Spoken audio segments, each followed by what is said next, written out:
Hello, everyone, and welcome to podcast 9 3/4, a Potter podcast. I'm your host, the Half-Blood Princess. Today I'm going to talk about some disturbing Voldemort moments that the Harry Potter movies left out. But before we get started, if you love Harry Potter as much as I do, be sure to subscribe and give this video a thumbs up. Voldemort, aka Tom Riddle, the Dark Lord, he who must not be named, you know who, and the heir of Slytherin, is a disturbed, ruthless, and complex guy. In J.K. Rowling's books, as well as the Harry Potter films based on her series, Voldemort is evil in every way. But if you think he's diabolical in the films, he's even more depraved in the books, which include lots of additional details about his background. Many of Voldemort's darkest moments throughout his life, both as a child and adult, aren't in the movies. Here are some disturbing Voldemort moments that were left out of the movies. Teenage Tom Riddle murdering his father and grandparents. When Tom Riddle is around 15 or 16 and still a student at Hogwarts, during a summer break he visits the town where his mother grew up, Little Hangleton, to learn more about his family. He meets his depraved and mentally unhinged uncle, Morfingaunt, his mother, Merope's brother, at the shack where they were raised by their father, Marvellograunt, and learns about his own Muggle father. Enraged to learn that he has Muggle blood, Tom Riddle goes to the mansion where his wealthy father lives and kills him, along with his Muggle grandparents. He then messes with Morfin's memory to make him think he was responsible, and Morfin ends up in Azkaban. Voldemort using the Cruciatus curse on Harry in the forest. In Harry Potter and the Deathly Hallows, Harry gives himself up in the forest to Voldemort, who uses the Avada Kedavra curse on him. Harry then goes to this mysterious white misty place, what J.K. Rowling later called a kind of limbo between life and death state, to talk to Dumbledore, and ends up back in the forest laying on the ground where Voldemort thinks he's no longer alive. In the book, Voldemort revels in his accomplishments. Although he thinks Harry is dead, Voldemort uses the Cruciatus curse on him, cheering and taunting as he flips Harry's body 3 times into the air, just because he can. Dumbledore learning about the young Tom Riddle.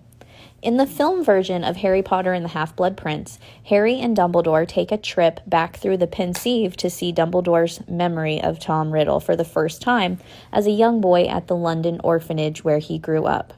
Mrs. Cole, who runs the orphanage, tells Dumbledore that Tom has done some nasty things, and Tom himself tells Dumbledore he can force animals to do what he wants and make bad things happen to people who hurt him.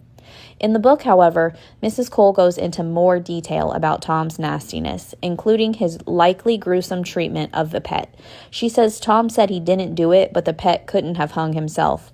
She also refers to 2 fellow orphans who were never quite right after Tom took them to a cave on an outing. And this is probably the cave where Voldemort later hides the locket Horcrux, so like some of the other places he hides Horcruxes, it probably has significance to him for something terrible he might have done there. Voldemort's mother using a love potion. The films leave out much of Voldemort's backstory, including information about his mother, Merope Gaunt, and father, Tom Riddle Sr.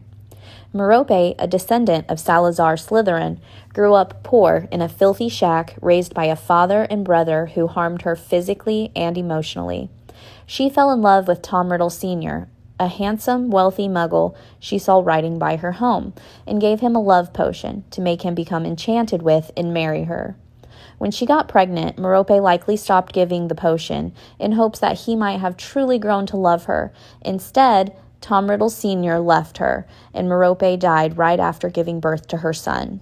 Voldemort then grew up in an orphanage where real love and attachment were absent, and he was the product of a false marriage. This backstory doesn't excuse Voldemort's actions, but at least partly explains why he became so evil and full of hate. Voldemort's stint at Borgin and Burke's. The films leave out much of what happened after Tom Riddle left Hogwarts when his schooling was finished. Although Riddle was an excellent student, he was a prefect, head boy, and the Hogwarts teachers thought he was well suited for a career at the Ministry of Magic, he ended up taking a job at Borgin and Burke's, the seedy shop in Knockturn Alley, filled with antique, dark magic objects. Riddle wasn't just a sales clerk, however. He was very adept at persuading rich, elderly wizards and witches to turn their artifacts over to the store. The handsome, smooth-talking Riddle, on a visit to the home of one witch, saw that she owned 2 objects formerly owned by the Hogwarts founders that he wanted for himself to create Horcruxes: Helga Hufflepuff's cup and Salazar Slytherin's locket. After obtaining both artifacts from the witch, he killed her and framed her house elf for the slaying. These are just a few of the times that show how evil Voldemort truly is. Do you think these Voldemort moments help explain why he is the way he is and should have made it into the movies? Comment your thoughts and opinion down below, and be sure to like and subscribe. Okay, love you. Bye.